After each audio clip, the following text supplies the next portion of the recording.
Dr. Ricardo Gelman, eu quero que você comece contando uma história para nós, porque eu sei que você tem muitas histórias legais para nos contar. Sim, eu quero contar uma história que aconteceu aqui em Florianópolis, quando eu era médico, pediatra do Hospital de Guarnição de Florianópolis. Isso foi começo da década de 90, 91. A experiência era o seguinte: me enviaram numa operação de levar saúde, foi eu como médico, um dentista, para uma região bem distante aqui de Florianópolis. Foi um comboio que de carro não daria para ir, para atender uma população que nunca tinha visto médico e que vivia isolada. Eram colonos, provavelmente de famílias alemães, que viviam nessa região.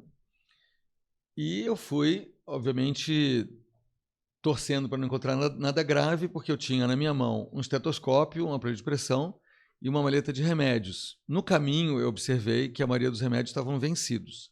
Então, eu fui, assim, rezando para não acontecer nada. E aí, para minha surpresa, quando eu chego lá nessa comunidade, encontrei pessoas com caras muito saudáveis, muito sadios, rosados. E aí eu perguntei para a população, como é que vocês se cuidam? Porque lá não tinha remédio. E aí encontrei em cada casa uma horta de plantas medicinais. Então isso já foi uma coisa bem interessante. Eles se cuidavam com uma tradição que traziam da Europa e que misturaram com as experiências brasileiras e estavam muito bem. Eu medi pressão de toda a população, uma população pequena, tinha uma igrejinha, e nesse grupo eu identifiquei mais ou menos umas 8 mulheres que tinham pressão alta. E eu pensei, eu tinha até um pouco de medicamento para pressão, mas na minha visão de medicina, eu queria pensar como trazer uma orientação que fosse duradoura e que não fosse simplesmente um remédio para pressão alta que tem que tomar todo dia, que é acabar daqui a alguns dias. Dentro da minha concepção, a pressão alta tem a ver com uma pressão interna que está antes das artérias. Antes das artérias se pressionarem para gerar um aumento da pressão arterial, você tem uma psique pressionada, uma alma pressionada. E na entrevista com todas essas mulheres, eu percebi que todas tinham uma história de conflito familiar, seja com o filho, seja com o marido. Tinha uma tensão e naquela comunidade não existia a possibilidade de separação. Era uma comunidade bem tradicional que você tinha que casar e ficar até assim, aguentando a pressão. Então, qual foi a orientação que eu pensei? Vamos descomprimir. Descomprimir como? Eu descobri, e eu fiquei pensando, a arte ela tem esse papel. E dentro da arte, a música, o canto tem um papel muito bom de relaxamento, de descompressão. E eu descobri que o padre dessa comunidade ele já conduzia um coral em outras experiências de vida. Então eu perguntei para ele, você topa montar um coral com esse grupo de mulheres hipertensas? Ele topou. Foi introduzido, sob minha orientação, a cantoterapia, o coralterapia, a musicoterapia, e depois fiquei sabendo de alguns meses que eu tive um retorno que todos estavam bem, a pressão arterial tinha praticamente normalizado. É claro que usando também alguns chás que já usavam diuréticos, mas foi uma experiência muito legal de tentar solucionar criativamente um problema de saúde pública, que é um dos problemas mais comuns do mundo, uma das grandes causas de doença crônica no mundo inteiro, que é a pressão alta, de uma maneira que a gente teve que ser criativo e funcionou. Então, essa foi uma experiência legal. Maravilhoso. Eu já quis que você começasse com essa história que você tinha me contado ontem ali. A gente foi buscar o Dr. Ricardo no aeroporto, nós fomos comer uma ostra junto com uma outra amiga, né? Que eles estão aqui para o congresso, para o Congrepix. E ele me contou essa história. Não, essa história a gente precisa que as pessoas saibam que é linda. E muito obrigado, Ricardo, por você ter aceitado o convite de vir aqui. Eu sei que você está aí, né, numa bastante atividades do Congresso, mas esse quadro ele tem essa finalidade de convidar especialistas para a gente conversar sobre algum assunto com a visão da integrativa, né? E eu sei que eu acho que esse podcast vai ser o podcast que eu menos vou falar na minha vida. Eu quero te escutar mesmo, você tem muita coisa para falar para nós, né? Então, eu vou te apresentar rapidamente, daí você fica à vontade para complementar a sua apresentação, tá bom? Tá bom. Então, eu vou ler aqui, o Dr. Ricardo me mandou. Eu sei que o Dr. Ricardo ele é pediatra, pediatra, na verdade, né? Ele também é doutor de toxicologia reprodutiva pelo Departamento de Obstetrícia e pós-doutorado em neurociência pelo Departamento de Neurologia da Unifesp. Ele é professor atualmente do Departamento de Atenção Primária à Saúde da Faculdade lá do Rio de Janeiro, da Federal. Ele é consultor da OMS na área de Medicina Tradicional Complementar Integrativa. Ele é o presidente fundador e atual vice-presidente do CAPCIM, nós vamos falar bastante do CAPCIM aqui.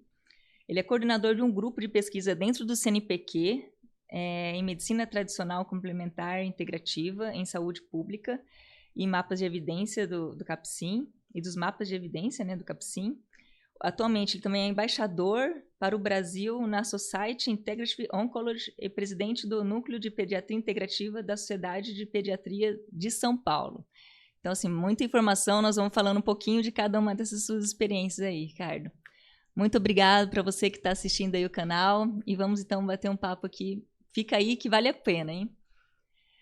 Então vamos lá, Ricardo. Eu quero que você me conte um pouquinho da sua trajetória. Então, eu agora estou muito feliz de fazer 60 anos, fazendo canoagem havaiana intensamente há 2 anos. E quando eu tinha 17 anos, entrei na Faculdade de Medicina, no Rio de Janeiro. E desde o primeiro ano, talvez até por influência da minha mãe, que era nutricionista e já cuidava da merenda escolar do Rio de Janeiro, trazendo arroz integral na década de 70, 80. Então eu entrei já com uma cabeça um pouco mais aberta e busquei complementar a minha formação com outros sistemas médicos. Então eu estudei medicina chinesa no primeiro ano, homeopatia no segundo ano e medicina antroposófica no terceiro ano. Isso eu estou falando entre 81 e 83, numa época que não existia muito no mundo um pensamento de integrar essas outras formas de medicina com a medicina convencional. Esse movimento nasceu na década de 90, 10 anos depois, nos Estados Unidos, muito forte, que é, na verdade, a combinação da medicina convencional que a gente conhece.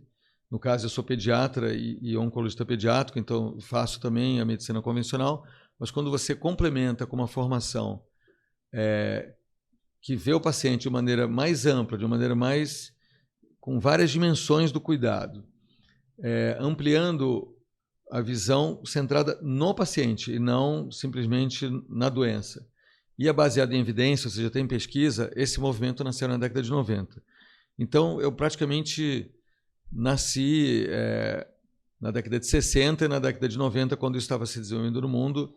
Eu estava bem forte de interesse nessa área e acabei me desenvolvendo nas duas áreas. A área clínica, né, desde 94, com consultório metade criança e metade adulto, atendendo muito câncer, muito alergia, imunologia, em São Paulo, porque eu me mudei para São Paulo para fazer justamente a outra carreira, que é a carreira acadêmica. Então, em 94, eu fui para São Paulo fazer mestrado, inicialmente numa área básica de anatomia e embriologia. Depois, o doutorado eu fiz em plantas medicinais e o pós-doutorado na área de dor crônica, montando um ambulatório.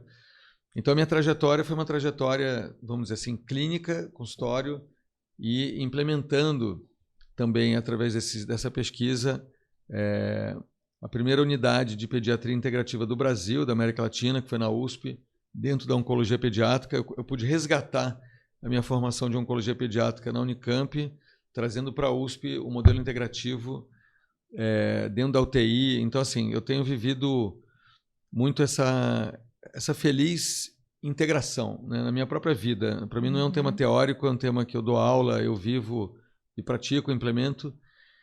E em 2018, quando eu terminei o pós-doc na área de dor, aí eu soube da existência, um ano antes, do consórcio acadêmico norte-americano de medicina e saúde integrativa, e aí propusemos no primeiro congresso brasileiro de práticas integrativas, que foi em Natal, a criação do CABZIM. O CABZIM é o consórcio acadêmico brasileiro, é o terceiro do mundo. A gente tem os Estados Unidos, Holanda e Brasil. Os Estados Unidos tem 20 anos, juntando as melhores universidades dos Estados Unidos, essa área bem forte de pesquisa, em Harvard, Boston, Johns Hopkins. A Holanda criou alguns meses antes da gente, logo depois a gente criou o Consórcio Acadêmico Brasileiro, que tem sido uma experiência muito interessante de desenvolver evidências para o Ministério da Saúde, porque a grande pergunta é, essa área tem evidência científica internacional publicada em revistas sérias ou não? E a nossa resposta hoje é que a gente já reuniu, nesses 5 anos, mais de 1.800 revisões de estudos clínicos, que é muita coisa, porque cada revisão sistemática ela pode juntar mais de 100 estudos. Então, a gente, na verdade, está respondendo, não dizendo que toda a área tem evidência, mas o que tem sido encomendado já mostra um corpo de conhecimento muito grande. Então, a minha vida tem sido muito focada agora em ajudar, através desse consórcio que eu presidi até mês passado, eu era o presidente até mês passado, promover políticas públicas informadas por evidências. Não é baseada em evidência, mas informadas, porque as evidências informam para os gestores se devem implementar ou não dentro dos municípios, dos estados e em projetos federais. Mas, assim, particularmente as 2 áreas que eu estou mais envolvido é pediatria e oncologia e plantas medicinais.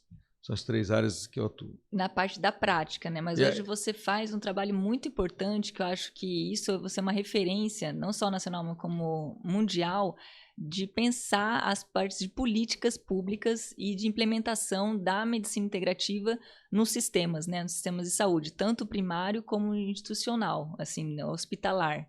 Ricardo, eu acho que esse é um papel assim, bem importante, eu acho, sabe? Que você faz hoje. Porque quando a gente pensa em medicina integrativa, a gente tem que pensar nos lugares que elas estão sendo feitas, né? Em que momento do atendimento, da atenção básica, das clínicas, das instituições hospitalares, né? Então, eu queria que você falasse um pouquinho da sua experiência de organização dos serviços de integrativa dentro de alguns hospitais. Quais são os lugares que você já ajudou, que você pode falar para a gente que existe um serviço de integrativa organizado aqui no Brasil e até fora, sim? Então, antes de eu falar da experiência hospitalar, eu quero dizer que o Brasil é um case muito interessante de um dos 98 países que tem políticas nacionais, que aqui no Brasil é chamado Política Nacional de Práticas Integrativas e Complementares. Mas que obedece a um guarda-chuva maior que regulamenta as políticas públicas no mundo inteiro, que é a Organização Mundial da Saúde. Então, a OMS, desde 2002, reconhece a importância do avanço das medicinas tradicionais, que são a medicina tradicional chinesa, medicina tradicional na Índia, que é a Ayurveda, e também medicinas dos povos originários também, as que têm evidência. É muito importante que isso possa penetrar e atender a uma necessidade que é que nos últimos 20 anos, com todo o avanço da nossa medicina moderna, o número de casos de câncer e doença cardiovascular, que são as 2 grandes causas de morte no mundo, só está aumentando exponencialmente. E, além disso, o grande problema de saúde mental, depressão, ansiedade, insônia, que na pandemia explodiu mais ainda. Então, a gente está, junto com o avanço de grandes especialidades médicas, como oftalmologia, área de emergência, terapia intensiva, tudo que a gente vê de modernidade na medicina, ela, paralelamente, só está havendo aumento de casos de morte, de câncer e doença cardiovascular. Isso, naturalmente, tem a ver com o estilo de vida. E a medicina hoje, ela se distanciou do que a gente chama de saúde. Por isso, eu até quero parabenizar você, Maísa, pelo teu podcast, Saúde Integral, porque quando a gente fala desses grandes problemas de saúde pública, a questão não é medicação. A questão é alimentação, atividade física, tudo isso que tem a ver com estilo de vida, lidar com estresse, meditar, porque são as mesmas condições de estilo de vida que geram câncer e doença cardiovascular. O INCA, que é o Instituto Nacional do Câncer, já definiu que a influência genética, ou seja, da família, para você ter câncer ou não, é de 10% a 20% só. Vamos repetir isso. Eu vou falar até aqui para a câmera. Então, você e tua família tem que saber que a chance de você ter câncer, por influência de ter avô, avó, pai, mãe, toda a família, é de 10% a 20%. 80% a 90%, isso que eu estou falando não sou eu, Ricardo Guilherme, é o Instituto Nacional do Câncer. Vocês podem entrar no site deles, que pertence ao Ministério da Saúde. O que você come, como você se movimenta, como é o teu estilo de vida, como você lida com a felicidade, com os amigos, com o trabalho, isso que vai definir, no fundo, se você vai ter câncer a partir dos 40 anos ou não. Então, todo esse aspecto, infelizmente, não faz parte da formação médica atual. A nossa faculdade de medicina, eu só tive uma aula sobre alimentação prática, que se chamava Papinhas e não sei o quê, que foi no internato de pediatria, porque para aprender a lidar com criança, uma aula que a gente aprendeu a fazer uma sopa de legumes e um mingau de aveia, só durante 6 anos da faculdade. Claro que a gente aprende um monte de coisa de evitar sal na hipertensão, evitar aquilo, evitar isso, mas o que cozinhar é um tema, culinária médica é um tema bem que está entrando agora nas faculdades no Brasil. Mas, assim, voltando para a política nacional brasileira, a gente tem uma política há 17 anos que implementou 29 práticas integrativas, especialmente na atenção primária. A atenção primária são as unidades básicas de saúde, e em 77% dos municípios brasileiros, em todas as capitais, inclusive aqui em Florianópolis, todas as capitais brasileiras possuem, em alguma UBS, alguma prática integrativa. 4% da implementação acontece nos hospitais, mas 4% é bastante hospital. Dá uns 200 hospitais no Brasil, que já foram mapeados, que tem alguma coisa, e eu queria destacar a área que mais tem programas de medicina integrativa e saúde integrativa nos hospitais, que é a área de câncer. Essa área chamada oncologia integrativa, no mundo inteiro, é a área que mais se busca complementar. E complementar com o quê? O que a gente chama, na prática de medicina ou saúde integrativa? São sistemas médicos diferentes do convencional. Nosso sistema médico convencional, que muita gente chama de alopatia, mas a rigor se chama biomedicina, ele tem mais ou menos 160 anos de existência. Mais ou menos um pouco depois da homeopatia, que tem 200 anos, e um pouco antes da medicina antroposófica, que tem 100 anos. Então, esse modelo nosso da biomedicina, que é baseado numa visão de dividir o corpo humano em partes. A anatomia entrou na medicina, na anatomia patológica, em 1840, então, uns 160 anos atrás, um pouco mais, talvez 170, e mais ou menos em 1940 é que começou a desenvolver, a década de 30, 40, a síntese laboratorial de princípios ativos de plantas que eram usados de uma maneira tradicional. Então, por exemplo, existe um tratado, desculpa, 5 tratados de uso de plantas medicinais prescritas pelos médicos brasileiros entre o século XVII e o século XX. Antes do primeiro antibiótico, são 621 plantas nativas brasileiras. Cadê esse universo de prescrição? Ele está basicamente esquecido, enterrado.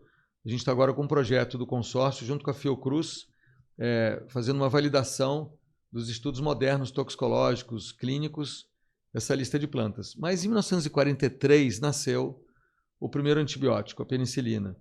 E um pouco antes, a raiz do salgueiro, que é o Salix alba, o chorão, que era usado pelos índios brasileiros como anti-inflamatório, foi de forma a trituração, se isolou o primeiro remédio da medicina convencional alopática, que é ácido acetil salicílico, aspirina.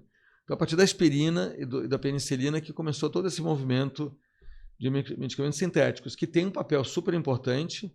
No entanto, hoje a gente tem um problema muito mais sério em usar antibiótico do que não usar. O que era uma maravilha, o pensamento, vamos usar antibiótico para acabar com as infecções do mundo. Hoje o grande problema que a OMS tem trazido é a resistência das bactérias aos antibióticos pelo uso irracional de antibiótico para virose. Eu, como pediatra, vivo isso o dia inteiro. As mães chegam com febre, uma criança com febre de 40 graus.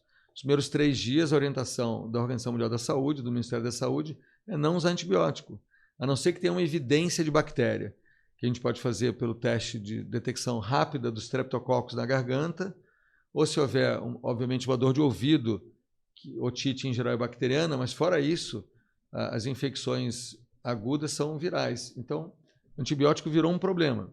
A gente está buscando soluções junto ao Ministério da OMS como trazer novas formas de tratamento, como própolis, como mel, como várias plantas medicinais. Esse movimento, portanto, de medicina e saúde integrativa, ele é dividido em 3 áreas. A área dos sistemas médicos, que além do convencional tem a chinesa, a ayurvédica, a antroposófica, a homeopatia. Os produtos naturais, que são as plantas medicinais, uso de florais, uso de águas águas medicinais, que é o termalismo, que o Brasil foi muito proeminente no século XIX. A gente tem no sul de Minas, aqui também perto de Florianópolis, Caldas da Imperatriz ainda tem esse resquício, mas é uma coisa que a Itália hoje é o país do mundo que mais tem termalismo. Eu fui visitar um centro recentemente de reabilitação neurológica com 200 centros de reabilitação com águas termais, perto de Veneza. E a terceira área são as terapias não farmacológicas, não medicamentosas, maravilhosas, que têm muita evidência, como meditação, mindfulness, yoga, musicoterapia, a terapia comunitária integrativa, que é uma prática brasileira do Ceará, que está exportando para 34 países.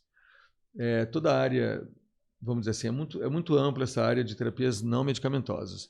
Então, é um outro universo que a gente está falando, que está sendo incorporado, baseado em pesquisas cada vez mais, para expandir a medicina para uma visão mais integral e mais integrativa.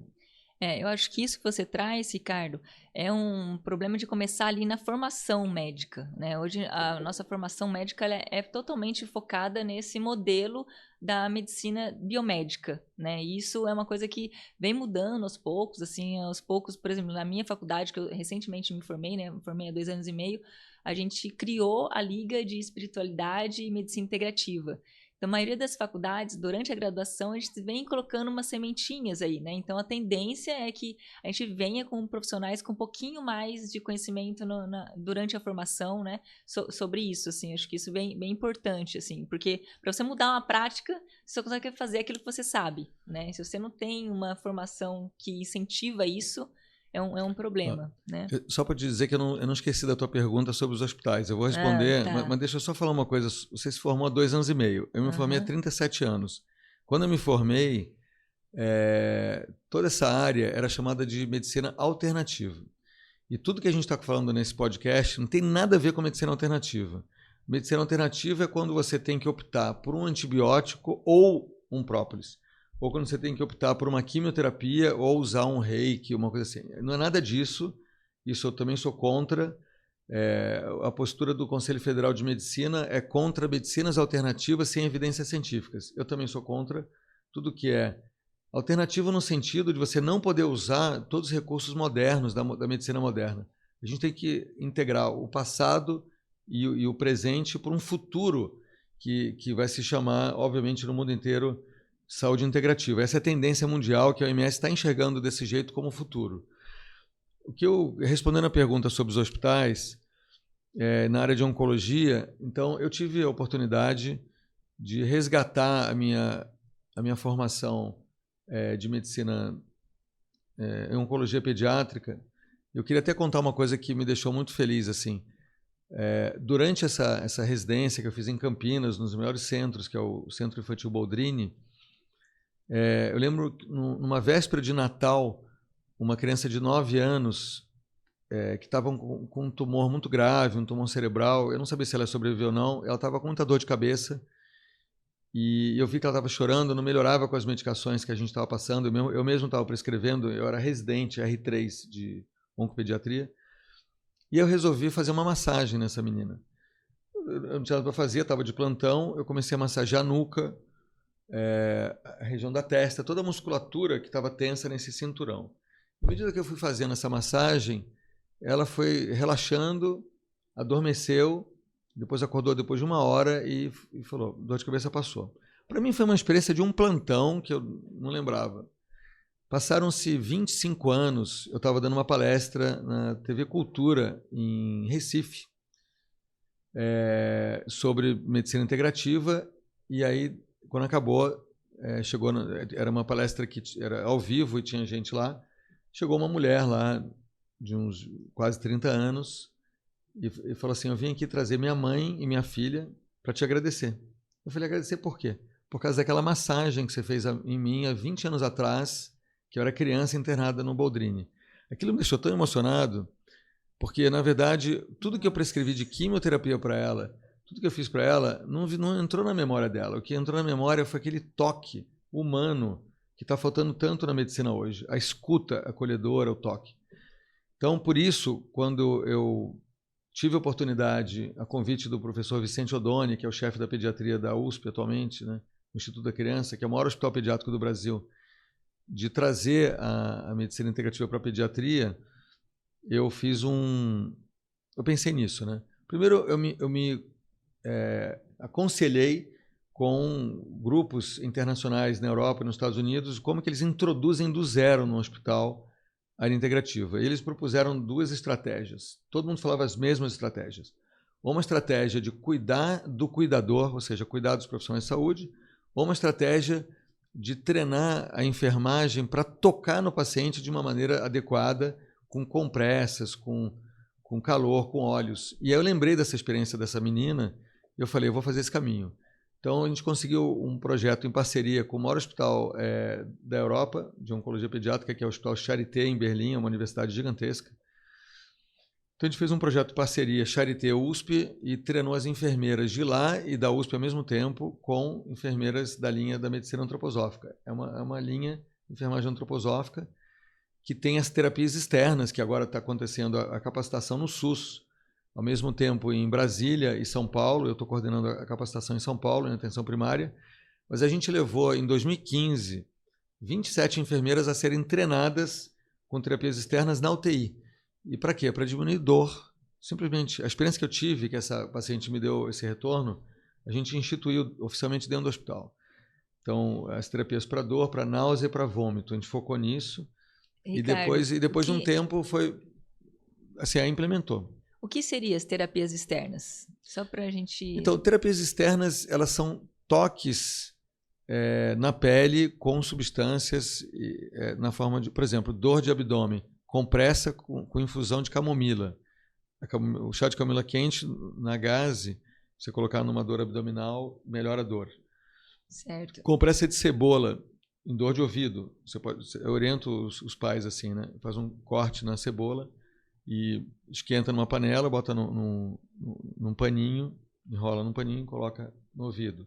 Ou, por exemplo, um escalda-pé, que pode ser usado para crise de enxaqueca, para insônia. Então, a Universidade de Taiwan, ela fez 2 pesquisas originais comparando Rivotril com escalda-pé, 40 graus, 15 minutos, com a mesma eficácia para induzir ao sono. Que legal. Então, uma coisa super incrível. Hoje, se vocês procurarem no Google, PubMed, que é onde a gente vê todas as pesquisas na área da saúde, PubMed, que é a Biblioteca de Saúde dos Estados Unidos, você coloca Hot Foot Bath, tem que botar tudo em inglês, infelizmente a ciência está em inglês. Hot Foot Bath quer dizer escalda-pé. E você vai ver quantas pesquisas tem atualmente e a gente está ensinando isso na rede pública agora. Muito bom. Mas foi como a gente começou no hospital lá. Mas só para dizer, essa área de oncologia a gente tem no Einstein, o primeiro, o Hospital Albert Einstein é o primeiro que introduziu medicina integrativa em hospitalar. A gente tem hoje o AC Camargo, que é um dos grandes hospitais de São Paulo. Uhum. A gente tem aqui... Aqui em Santa Catarina eu não conheço, mas eu conheço um projeto que está começando agora no Hospital Moinho de Ventos, está se desenhando agora a oncologia integrativa, mas onde já está implementado.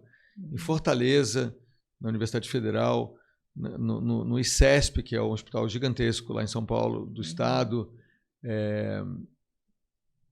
Enfim, o INCA, que é o Hospital de Câncer, lá tem meditação mindfulness nos 4 hospitais do INCA. Uhum.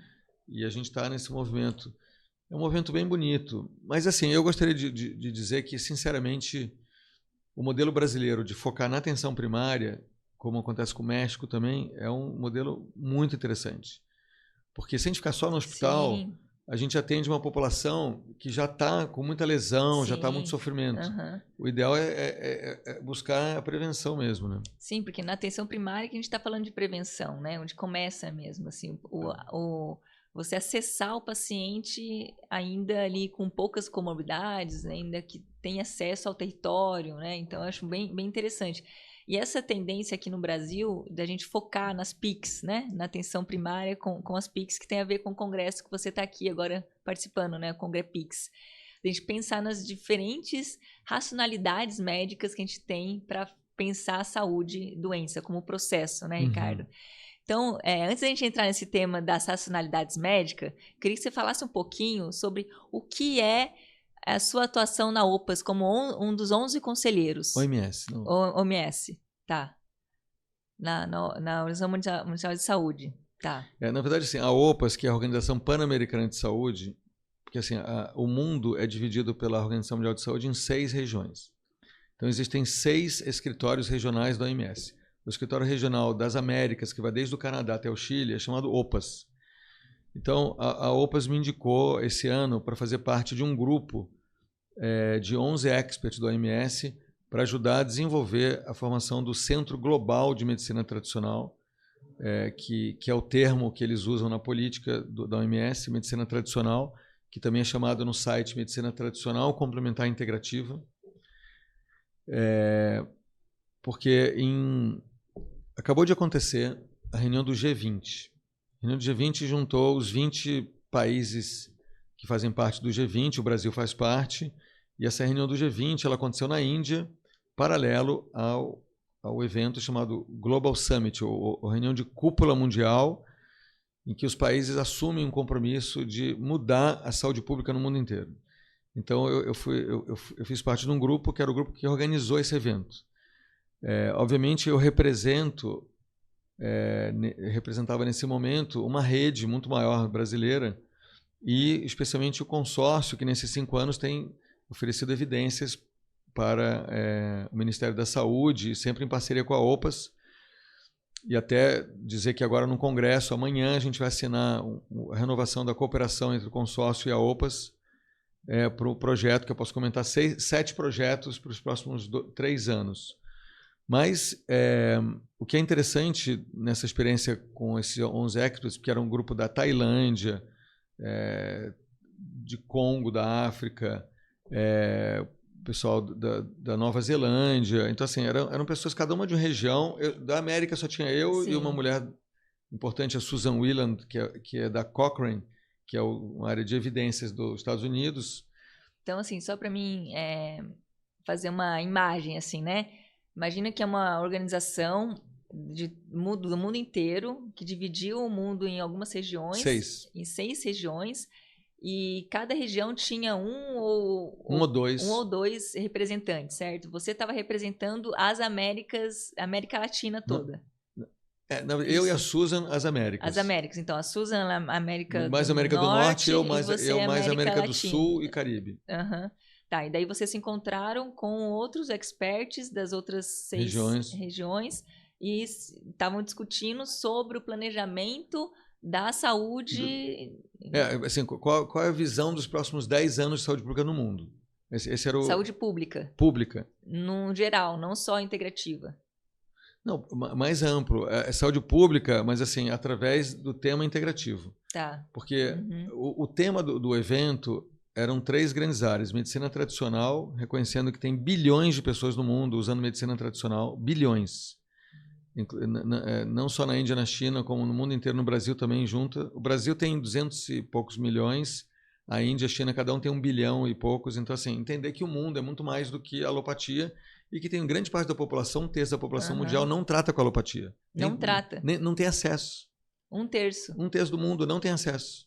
Então, assim, a visão da OMS, isso com o apoio do Tedros, que é o presidente o diretor-geral da OMS, é que esse tema da medicina tradicional ele vem solucionar problemas de saúde pública, que é justamente as grandes causas de morte, que só estão aumentando. Que tem a ver com o estilo de vida, como você disse. Com o estilo de vida. Então, assim, e também saneamento, né? Não, obviamente. Os 3 temas principais do evento eram a medicina tradicional, que inclui complementar integrativa, conhecimento indígena, que eles colocam separado, que tem que ser preservado porque eles são os guardiões das florestas, que junta com o 3º tema, que é saúde planetária. Então, a OMS colocou medicina tradicional, conhecimento indígena e saúde planetária, porque a saúde planetária tem a ver com o estilo de vida também, no momento que a gente se conecta à natureza. Porque a desconexão com a natureza é muito moderna, tem a ver com a urbanização em excesso, que a gente... Tem um livro que eu adoro, que foi lançado há uns 2 anos atrás, que é A Última Criança na Floresta, do Richard Louv, que a gente, inclusive, faz parte do movimento na Sociedade Brasileira de Pediatria. Eu faço parte de um GT, são 6 pediatras do Brasil que fazem parte desse GT, junto com o Instituto Alana, que trouxe o Richard Louv para o lançamento e gerou o grupo Criança e Natureza.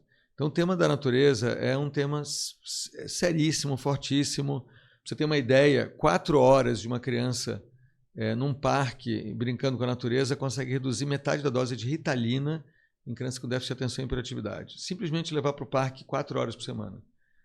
Isso é pesquisa que você tem evidências. Não, pesquisa da Carolina do Norte. É tudo publicado em revista internacional. Então, assim, hoje em dia eu estou muito feliz de estar, vamos dizer, capitaneando um grupo de pesquisa no CNPq e capitaneando, junto com a Bireme, em parceria com a Bireme, que é o Centro de Informação de Saúde da OPAS. Fica em São Paulo a sede, mas ela atende a toda a América Latina e o Caribe. As evidências, porque eu estou coordenando os mapas de evidência. Me fala um pouquinho para a gente explicar o que é um mapa de evidência. Tá. Então, quando um gestor, pode ser um prefeito de uma cidade, pode ser um secretário de saúde, ele quer saber, essa área nova que está sendo falada, tem evidência científica ou não? Ou seja, tem pesquisa que comprova? Quando a gente fala em pesquisa, existe uma pirâmide de tipos de estudos. O estudo mais baixo em termos de valor para a política pública seria relato de caso. Alguém relata um caso, publica um relato. Vai subindo, no meio você tem os estudos clínicos. Estudo clínico é um estudo que você pega, quando é bem feito, uma população vai tomar tal medicamento, ou vai fazer meditação, ou vai para a floresta, né, vai fazer alguma coisa, e você compara com um grupo controle que não vai receber aquilo, e depois o resultado do efeito na saúde você compara estatisticamente. Esse é o modelo que, quando você ainda sorteia quem vai ficar parte de um grupo do outro, é considerado o padrão ouro, que é o estudo clínico randomizado, controlado. Randomizado quer dizer ser aleatório.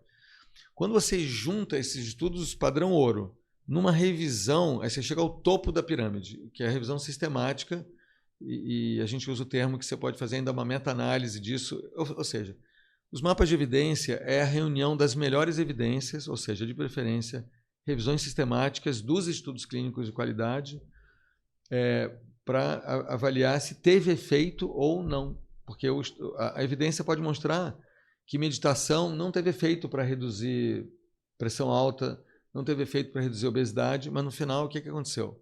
A gente, depois de 5 anos fazendo os mapas, a gente tem 26 mapas até agora. 26. E a gente vai lançar mais 3 amanhã.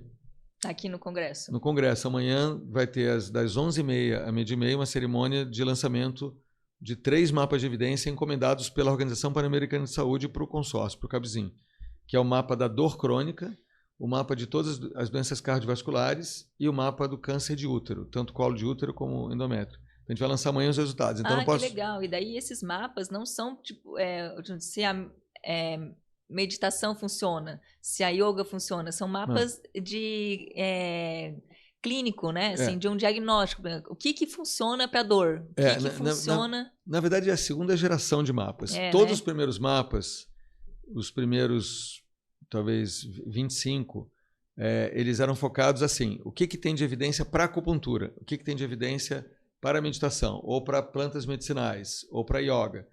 Aí a OPAS ela pediu agora essa nova geração de mapas. Todas as áreas das práticas integrativas e mais outras que a gente encontra, até suplementos, fitoterápicos, tudo para dor, ou para os problemas de saúde pública, os problemas de saúde pública.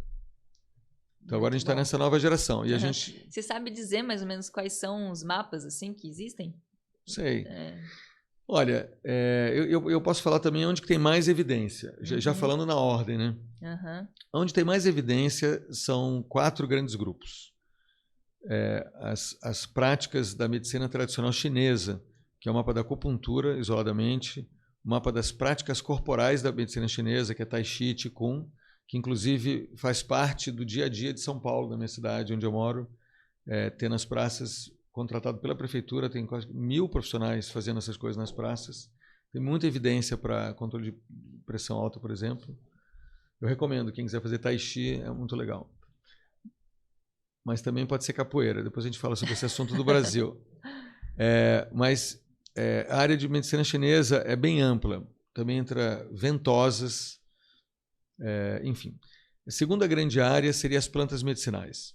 As plantas medicinais são tão ampla, cada um desses 2 áreas, medicina chinesa e planta medicinal, é tão grande que cada uma virou 5 mapas de planta medicina. Por exemplo, da chinesa é só de acupuntura, outro só cada técnica. O caso aurículo, por exemplo, tem um mapa só da auriculoterapia, que é um caso muito legal de citar aqui em Florianópolis, porque a Universidade Federal de Santa Catarina é a referência para o Brasil inteiro que está treinando a auriculoterapia no SUS. É a prática mais capacitada que está tendo até agora e vem do convênio do Ministério da Saúde, OPAS, com a UFSC. Mas, especificamente nas plantas, a gente tem o mapa da cicatrização, o mapa da dor crônica, mapa de saúde mental. Depois a gente tem a área de meditação, que em si só é a área, como técnica isolada, a área que tem mais evidência é meditação. E depois a área de... Que engloba mindfulness, todas as técnicas, né? Todas, meditação transcendental, mas a mindfulness disparado tem, acho que 90% da pesquisa em mindfulness. E, por fim, yoga, tem bastante. Depois disso, você tem grupos de mapas que tem menos de 100 revisões temáticas, porque mais de 100 é bastante. Então, a gente fez o mapa da Chantala, que é uma massagem de criança. A gente fez o mapa da ozonioterapia. A gente fez o mapa da medicina antroposófica, o mapa da homeopatia. Então, aliás, eu dei uma entrevista recentemente para a Veja, acho que foi há um mês atrás, a Veja no site, que a entrevistadora me fez uma pergunta: como é que você explica na tua área a homeopatia que não tem nenhuma evidência? Essa foi a pergunta dela. E eu perguntei para ela de onde que ela tirou essa informação. Porque eu sou pesquisador, sou cientista, e a gente respondeu essa pergunta para o Ministério da Saúde. O Ministério da Saúde não fez essa pergunta para a gente. Como é que vocês explicam a homeopatia que não tem evidência? Eles perguntaram, tem evidência ou não tem? A gente formou um grupo de experts junto com a Bireme e mapeamos 51 revisões sistemáticas de homeopatia, mostrando que tem evidência para algumas situações.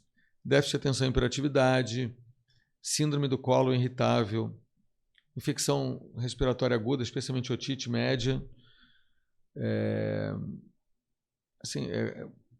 Basicamente essas áreas. Então, na verdade, existe muito um preconceito e que a própria mídia, por isso eu acho legal também você como médica estar fazendo as perguntas, porque o mundo jornalístico hoje está sendo muito pautado por uma narrativa negativa, de que não existe evidência e que não deveria ser implementado. A gente tem que fazer a pergunta e pesquisar, né?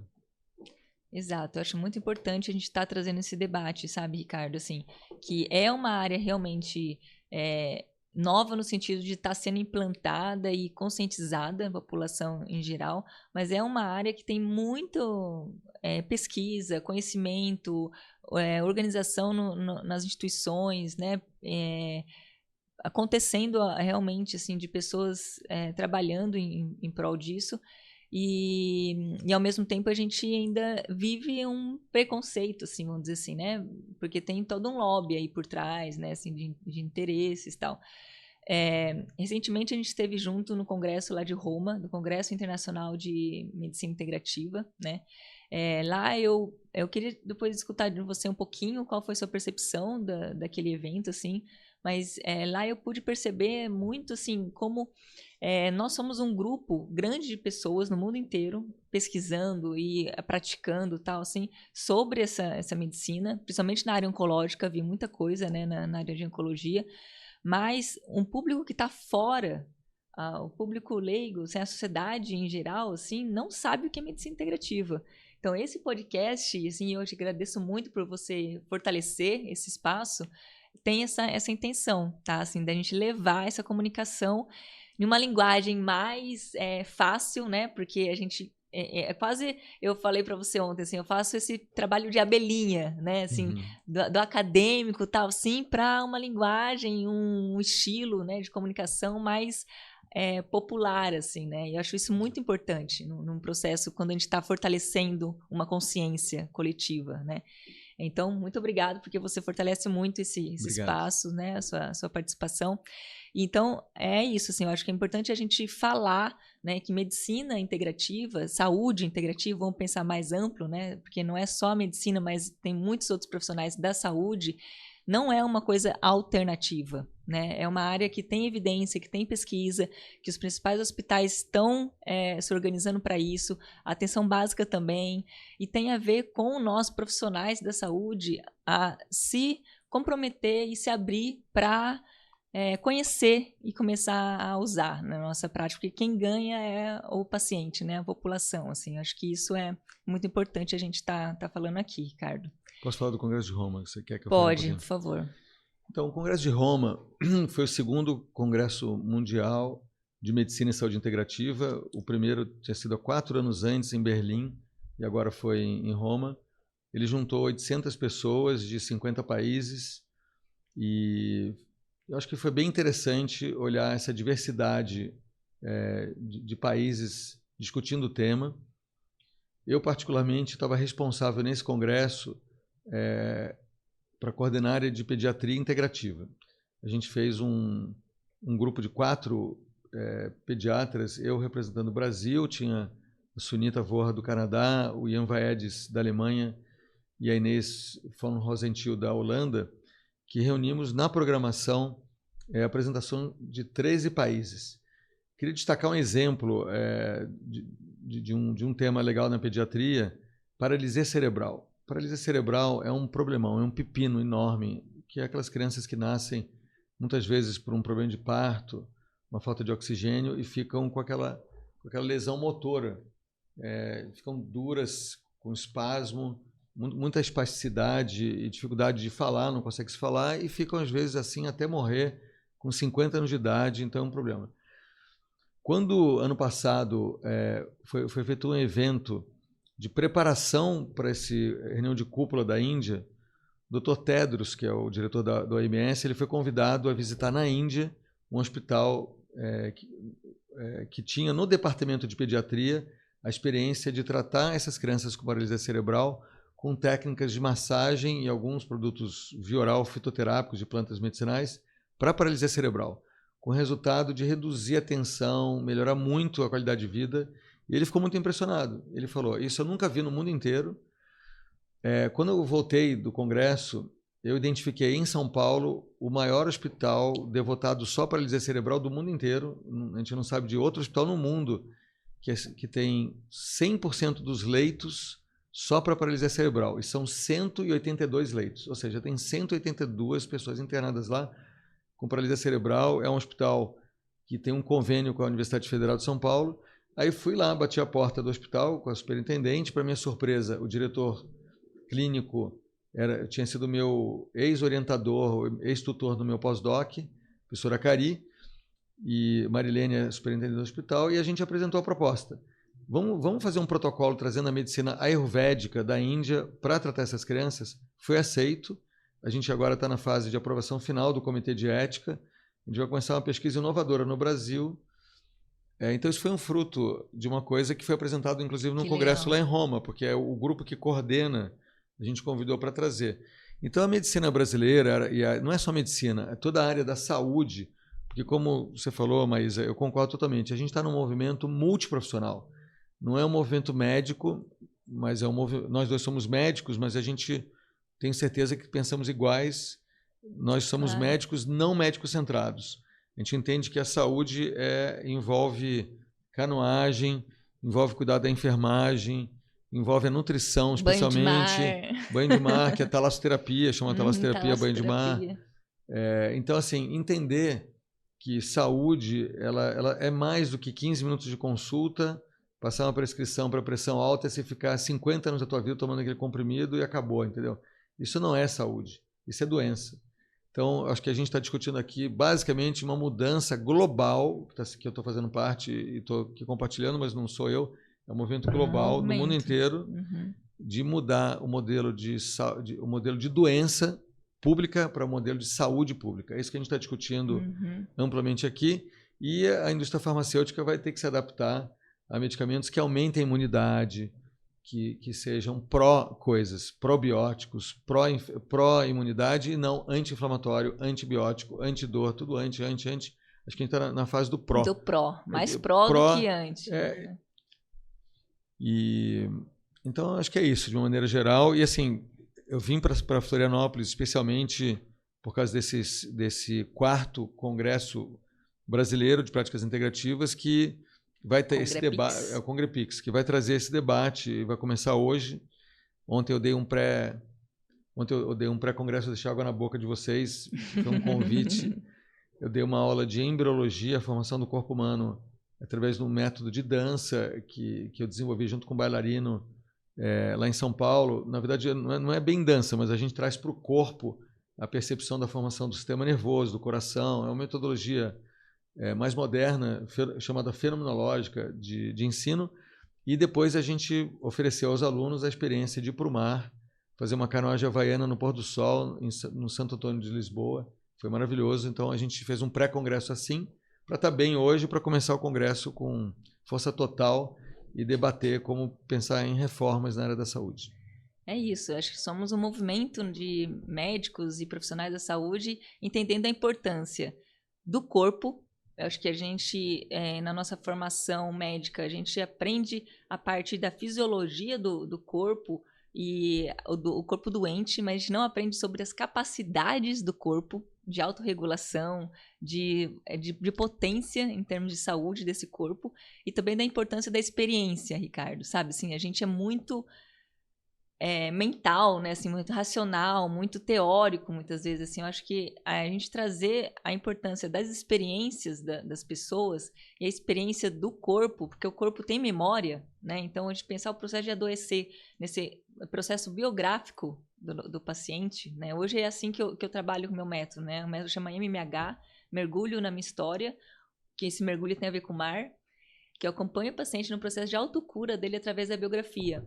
E daí nós vamos olhando num olhar multidimensional esse processo dele, não considerando só o corpo, trabalho sim com o corpo, entendendo o diagnóstico, toda a parte, né, de metabolismo endócrino nutricional, do diagnóstico, mas também esse contexto dele, as relações dele, o mindset dele, como que é o processo mental dele, né, as emoções, como que ele absorve a experiência e como ele reage à experiência, isso é muito importante.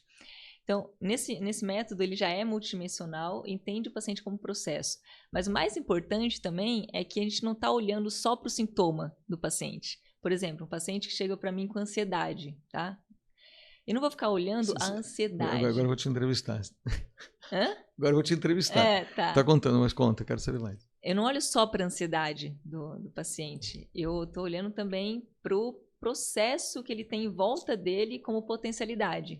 Entende? Porque ele ficou ansioso por um processo, por uma causa, assim. Então, o que está em volta dele que pode realmente estar reorganizando ele para que essa ansiedade meio que tem outro valor, vamos dizer assim, entendeu? Então, o que é uma meta, uma coisa que ele quer fazer, aprender uma coisa nova, porque nosso sistema neuronal, que tem a ver com a ansiedade, né, todo um processo fisiológico, mas muito neuronal, tem a ver com as nossas sinapses, com neuroplasticidade. Você aprender uma coisa nova pode curar a sua ansiedade, né? Enfim, assim. Então, como é ampla essa visão, sabe? Né? Da gente pensar processo de saúde e doença de forma multidimensional, assim. Então, o que você queria perguntar?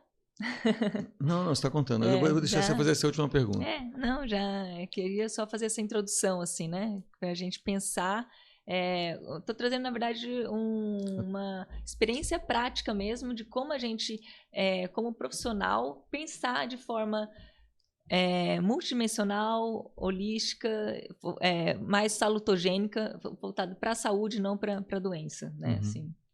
Queria que você falasse um pouquinho para a gente agora sobre, assim, dentro das todas as práticas que você conhece, o que você acha mais interessante, assim, por causa das evidências que tem, assim? O que você, por exemplo, a fitoterapia, a meditação, você falou? Não, assim, eu não penso dessa forma, assim, de forma escolher uma ou outra. Tá. Assim, quando eu tive que montar um serviço de pediatria integrativa, ou outras experiências que eu já tive de trabalhar em equipe, a pergunta era assim, o que era adequado para aquele paciente e não o que eu particularmente gostava. É claro que se tem as evidências, mas outra coisa é olhar a necessidade do paciente, centrar no paciente. Então, por exemplo, para a área de pediatria integrativa, a gente montou tudo que tinha a ver com a área de saúde corporal. Aí tinha terapia externa antroposófica, tinha imposição de mãos, o trabalho da auriculoterapia, que é da medicina chinesa. Para a saúde mental, a gente trabalhou com animais cachorros, gatos dentro do hospital, terapia de apreciação da natureza, que era levar a natureza para dentro dos quartos das crianças, e a parte de música. A música traz um bem-estar, uma saúde mental, melhora um monte de parâmetros. Cada uma dessas áreas tem evidência, mas primeiro é interessante a gente entender, olhar como se a pessoa tivesse 3 grandes áreas: o corpo, a psique, e ainda tem uma área que é meio complexa, que é o self. O self seria a nossa essência, que gera resiliência, ele gera capacidade de resistir, de força interna. Claro que uma criança pequena não é tão forte, mas a gente pensou nos adolescentes e nos pais e até nos profissionais de saúde como fortalecer essa área. A gente entrou com aconselhamento biográfico, que é uma técnica da antroposofia que você revê a vida de 7 anos. Então, tinha um protocolo de 9 semanas para a pessoa contar a sua vida, com arte. E tinha a área de meditação, mindfulness. Então, a gente conseguiu, através desse pensamento... porque essa é a questão. Quando você atende uma pessoa, existem muitas práticas que você pode fazer. Assim como existem milhões de medicamentos ou milhões de coisas. A questão é você entender por onde está havendo a necessidade primeiro. Se é na parte emocional primeiro, ou se é no corpo. Mas sempre numa visão, vamos dizer assim, psicossomática. Entendendo que o corpo, a psique e até a individualidade estão sempre juntos. Por isso que faz sentido o que eles pediram para você no segundo momento dos mapas, né? Assim, uma segunda edição, de ser o sintoma como a gente foco, geralmente chama do desfecho clínico. A área clínica, tudo para aquilo, entendeu? Porque esse é o futuro da complexidade no cuidado, é quando o médico, o enfermeiro, o psicólogo, abrir um pouco o leque de possibilidades de práticas terapêuticas, escolher e customizar, adaptar para aquela pessoa qual que vai ser vamos dizer assim, a terapia ampla que vai ser recebida. Não é para dar para todo mundo igual. E além disso, eu queria só trazer uma questão dos pilares do conceito de medicina e saúde baseada em evidência, que é muito legal, que pouca gente sabe. Um deles é a evidência científica da publicação, tudo mais. A outra área tão importante quanto é a experiência clínica. A experiência clínica, e eu estou com 37 anos no consultório, eu posso dizer o que funciona para enxaqueca, na minha experiência, o que funciona para alergia, o que não funciona. Então, a experiência do profissional de saúde, ela não pode ser jogada fora. Isso é chamado de evidência interna, enquanto os trabalhos científicos é a evidência externa. E tem uma terceira parte do tripé, que é a busca e a escolha e a demanda do paciente. O paciente quer se tratar de um jeito... Por exemplo, tem paciente que detesta agulha. Eu faço tudo menos acupuntura. Tem paciente que ama agulha, que eu quero fazer só acupuntura. Então, a gente não pode fazer o que a gente quer. Então, é a experiência clínica, o que o paciente quer e mais as evidências. Isso é base para... visão multidimensional, né? Não, mas isso que eu estou falando aqui, isso é medicina baseada em evidência. É o conceito do tripé da medicina baseada em evidência. Isso vale para a alopatia. Isso não é do integrativo. Ah, tá. Isso não é para o integrativo que eu estou falando. Não tem a ver com multidimensional. Eu estou falando simplesmente são os 3 pilares da medicina baseada em evidência, que é a base de tudo que a gente chama de científico. O científico entra a experiência clínica, entra a escolha do paciente e entra a evidência externa. São os 3. Isso está na definição. Entendeu? E não estou falando do... Sim, eu que me confundi. Você já estava falando do tripé, que é a definição de saúde integrativa. Não estou falando disso, não. Estou falando do tripé do conceito de medicina baseada em evidência. A experiência é super importante. Então, tem experiência externa, que é o científico, tem experiência clínica. Não, experiência não, evidência externa. Evidência externa. A experiência, que é a evidência interna, e a demanda do paciente, a escolha do paciente. Isso é muito importante. Muito importante, sim. Porque... Tá, para a gente ir finalizando, Ricardo, eu queria que você falasse um pouquinho da experiência que está acontecendo lá na Índia, que está sendo montado um centro de terapias. Quer falar um pouquinho sobre isso? Então, eu citei um pouco já, quando você perguntou dessa atividade dos 11 experts do OMS.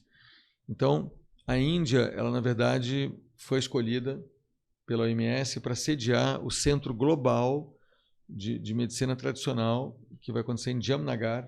Já está definido a região, e o governo indiano, especialmente o Ministério da Saúde, está construindo um ecossistema ao redor disso, que vai envolver hospitais de medicina integrativa, o Centro de Pesquisa e Inovação e Biotecnologia, umas áreas de plantação de todas as plantas do mundo inteiro, de todas as regiões do mundo, com estufa, tipo Kew Garden, sabe, em Londres, que tem.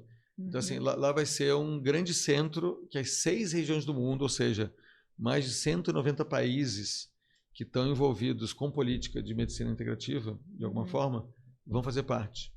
Então, a Índia vai ser algo que a gente vai ver muito nos próximos anos, que está bem na fase embrionária. Eu estou sabendo porque eu estou fazendo parte da discussão, mas ele nem começou. Ele está sendo gestado, mas já tem definição de governo, tem verba, já tem tudo. Então, isso vai acontecer e vai brilhar. A gente vai começar a ver muito mais intercâmbio entre países agora. Maravilha. Pessoal, nós vamos chegando ao final. Receber o Dr. Ricardo Guilherme aqui, para mim, é realmente muito prazeroso e muito importante, né? Uma pessoa que tem referência aí, que é referência nacional e internacional na área, tem uma vasta experiência clínica e de pesquisa e traz realmente fortalece muito a visão dele para construção dessa nova saúde, não vou falar nem nova medicina, né, assim, mas saúde integrativa.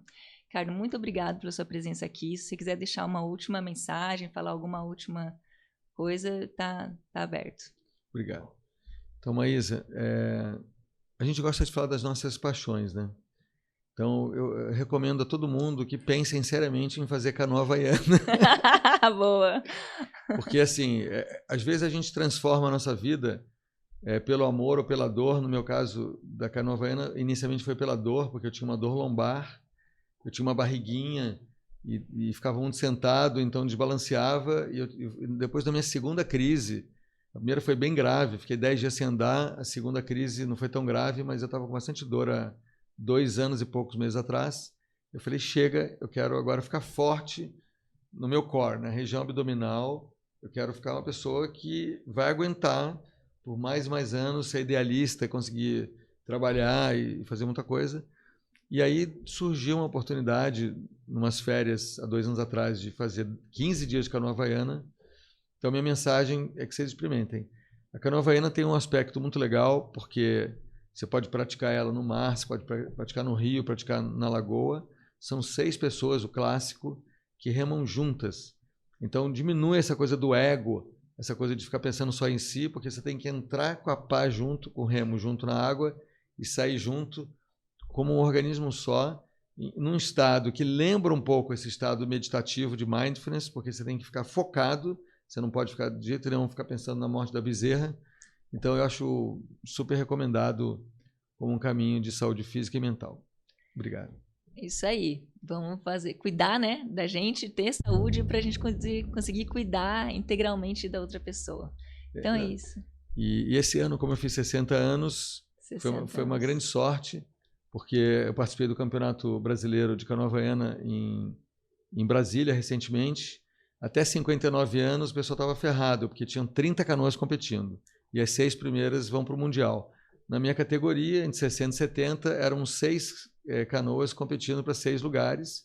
Uma, infelizmente, foi desclassificada porque encostou numa boia, mas 5 vão para o Havaí ano que vem. Então, espero ir para o Havaí em agosto do ano que vem, porque eu fiz 60 anos. Se eu tivesse 59, acho que eu não conseguia.